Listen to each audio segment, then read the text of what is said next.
Do que você tem medo? Eu acredito que no momento em que esse vídeo começou a passar, cada um de vocês sentiram medo. Eu percebi que eu tenho muito medo de certas coisas.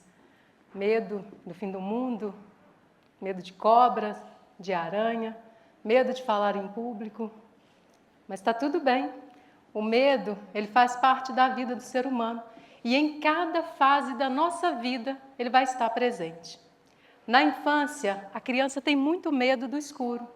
Medo de dormir sozinha, medo de perder os seus pais, medo de aranha.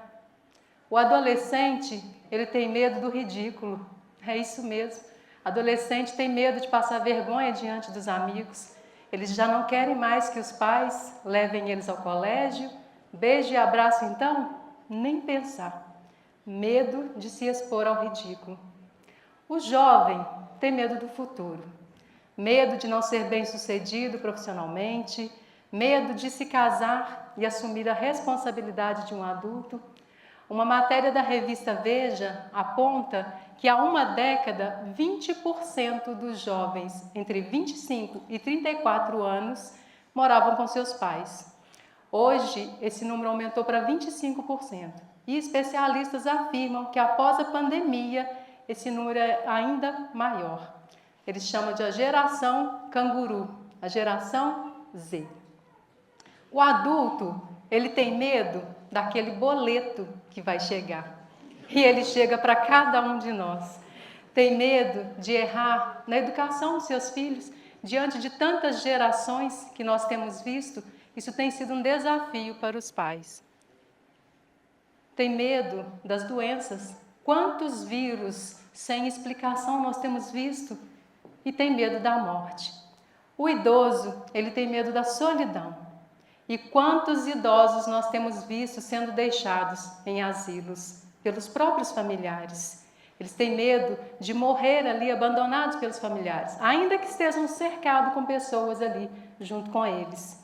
E isso nos leva a uma reflexão, cuidar um pouco mais dos idosos, que faz parte da nossa vida. Mas o que é o medo? Existem dois tipos de medo.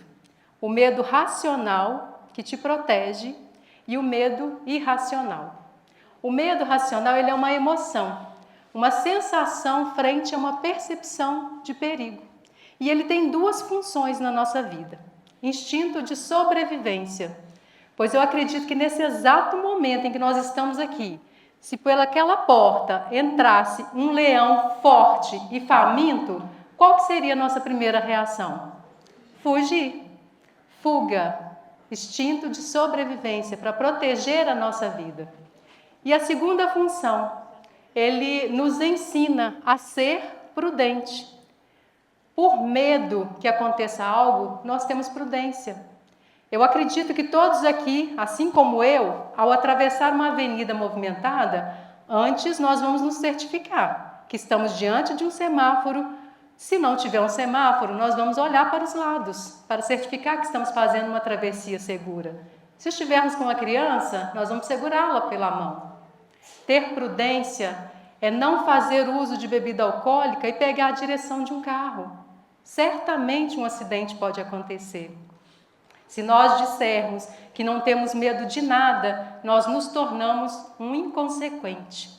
Por outro lado, se tivermos um medo excessivo, nós nos tornamos um covarde e isso nos paralisa. E essa é a função do segundo tipo de medo, o irracional.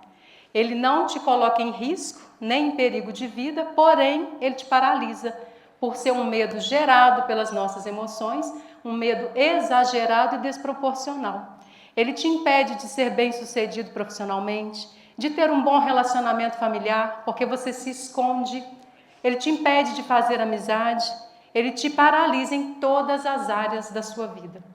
Tem pessoas que sentem medo de participar de uma simples reunião de trabalho, medo de estar próximo do seu chefe, medo de expor as suas ideias, medo das críticas, do julgamento. Pessoas que geram esse tipo de medo na sua mente, ela sente pavor se ouvir um recado do seu chefe dizendo que precisa falar com ela depois do expediente. Ali já instalou um pânico na mente daquela pessoa. O dia dela está acabado. Todos os seus pensamentos são negativos e quase sempre acerca dela mesma. E eu quero contar para vocês um pouco da minha história com esse medo.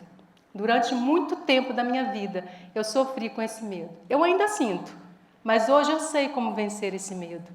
Eu paralisei os meus estudos, eu perdi oportunidades profissionais, eu deixei de avançar. Eu me contentei com um trabalho que não me satisfaz profissionalmente, nem financeiramente, por medo.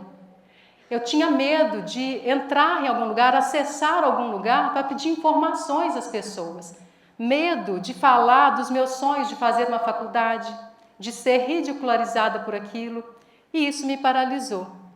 Pensa numa pessoa extremamente tímida no momento de tirar sua primeira habilitação. Um exame, uma prova onde você treina poucas vezes e 3 examinadores ali no carro, junto com você te avaliando.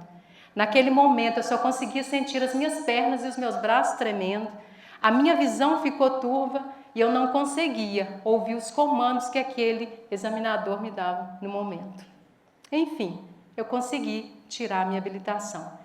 E eu acredito que é nesse momento que eu também consegui entender a raiz desse medo. De onde esse medo vem? Ele não é um medo que me protegia, é um medo que estava me paralisando. E nesse momento eu comecei a mudar. E deixa eu falar uma coisa para vocês, quando a gente gera esse medo na nossa mente, nós perdemos a nossa identidade. Nós queremos mostrar para as pessoas algo que nós não somos. Nós começamos a nos mostrar diferente para poder ser aceito em algum lugar, para poder mostrar para as pessoas que talvez a gente sabe mais.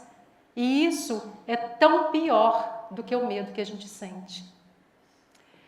O Dr. Augusto Cury, um psiquiatra, escritor, eu acredito que todos aqui já ouviram falar dele. Ele é conhecido por sua abordagem inovadora acerca da gestão das emoções. E ele enfatiza como é importante nós cultivarmos pensamentos positivos para nós aprendermos a lidar com medo e com outras emoções. E ele criou uma técnica para que nós pudéssemos usar no nosso dia a dia para conseguir vencer esse medo. Ele explica que no momento em que a gente passa por uma situação de medo, e isso pode ser traumas gerados na nossa infância, que nesse momento dessa situação de medo dispara um gatilho que abre janelas traumáticas na nossa mente.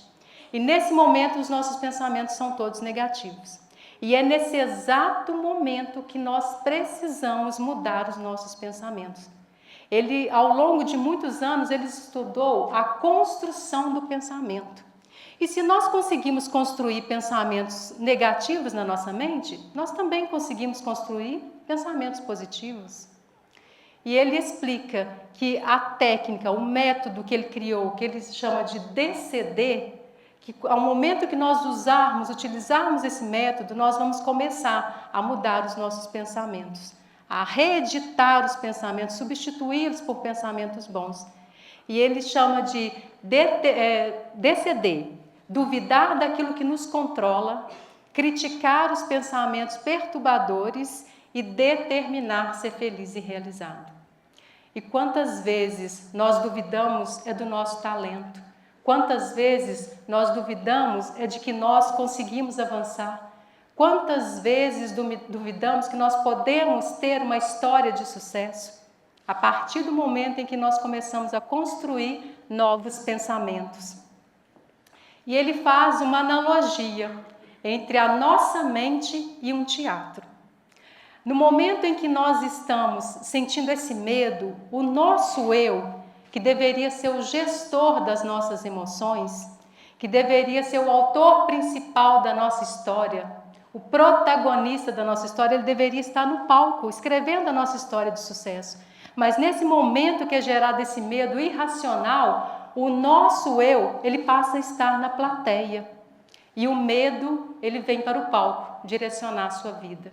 Impedir que você avance, impedir que você seja uma pessoa de sucesso. E aí eu te pergunto, o medo, ele te protege ou ele te paralisa? Para que você possa construir novos pensamentos, você precisa entender a raiz desse medo. O medo que te paralisa, ele tem te impedido de quê? Tem te impedido de ser um bom profissional? Tem te impedido de ter amizades? Nós podemos mudar tudo isso. Coloque essa técnica em prática na sua vida e tudo que você vai ver é uma vida de sucesso, uma vida vitoriosa. Não deixe que o seu eu seja um espectador passivo, mas que ele seja o protagonista da sua história. E eu deixo uma reflexão aqui para você. Construa novos pensamentos para que você possa viver uma nova história.